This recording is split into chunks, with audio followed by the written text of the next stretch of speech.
السلام علیکم ورحمۃ اللہ وبرکاتہ۔ الحمد للہ رب العالمین والعاقبۃ للمتقین والصلاة والسلام علی رسولہ الکریم۔ فاعوذ باللہ من الشیطان الرجیم، بسم اللہ الرحمن الرحیم۔ ولا تستوی الحسنة ولا السیئة ادفع بالتي هي احسن فإذا الذي بينك وبينه عداوة كأنه ولی حمیم۔ محترم حضرات، نفرت کے ماحول کو کیسے چینج کیا جائے، کیسے تبدیل کیا جائے، اس پر میں آپ سے سلسلے وار بات کر رہا ہوں، اور آج اس کا سیریل نمبر 3 ہے۔ اللہ رب العزت ارشاد فرماتا ہے کہ اچھائی اور برائی کبھی بھی برابر نہیں ہوتی۔ اچھائی اچھائی ہوتی ہے، برائی برائی ہوتی ہے، اور برائی کو ختم کرنے کا طریقہ ادفع باللتی ہی احسن، جو اچھا طریقہ ہو اس سے برائی کو ختم کریں۔ یعنی آپ کے اندر جو صلاحیت اچھائی کی ہے، جو گٹس اللہ نے دیا ہے، جو یوگیتا آپ کے اندر ہے، اس کو استعمال کر کے برائی کو ختم کرنے کی کوشش کریں۔ ہو سکتا ہے کہ تمہارے اور ان کے درمیان میں، بریکٹ کی بات کر رہا ہوں، نفرت کی وجہ سے بڑی دشمنی پیدا ہو گئی ہو، لیکن اگر اس طریقے کو استعمال کیا گیا کہ اچھائی سے برائی کو ختم کرنے کی کوشش کی گئی، تو ہو سکتا ہے کہ وہ دشمنی رکھنے والا شخص کانہ ولی حمیم، وہ تمہارا گہرا دوست بن جائے۔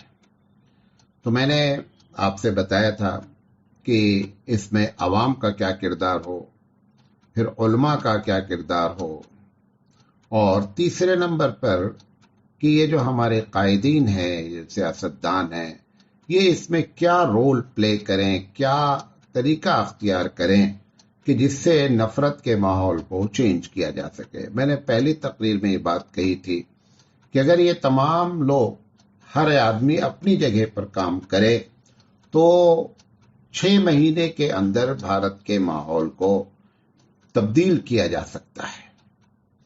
تو یہ سیاستدان جو ہیں، جب ان کو یہ بات معلوم ہوتی ہے، قائدین ہمارے، کہ اس طریقے سے نفرت پھیلائی جا رہی ہے، تو ان لوگوں کو چاہیے کہ یہ اس بات کو اوپر تک، اسٹیٹ اگر ہے تو سی ایم کے لیول تک، اور اگر بھارت کی سطح پر ہے تو پی ایم کے لیول تک، اس بات کو مدلل انداز میں، بہت ہی سلجھے طریقے سے اور خیر خواہ کی حیثیت سے، یہ طلب مترادفات نہیں بول رہا ہوں، ایک ایک لفظ بول رہا ہوں،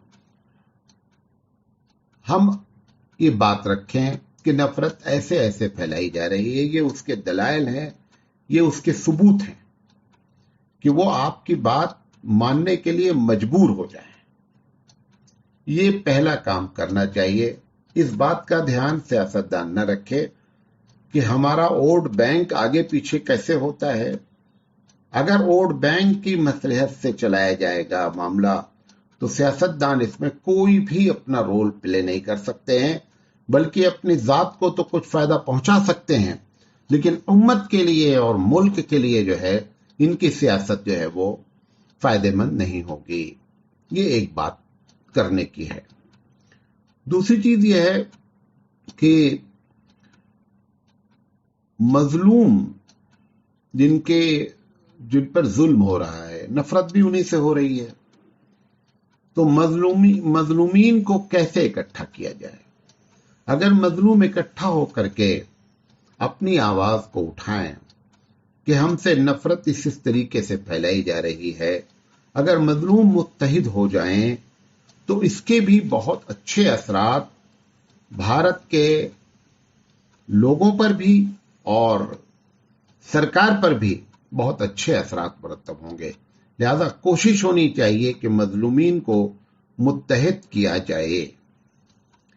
اسی طریقے سے تیسری چیز ہے کہ جو بیماریاں ایسی ہیں یا ملک میں جو خرابیاں ایسی ہیں، ان خرابیوں کو ایشو بنایا جائے۔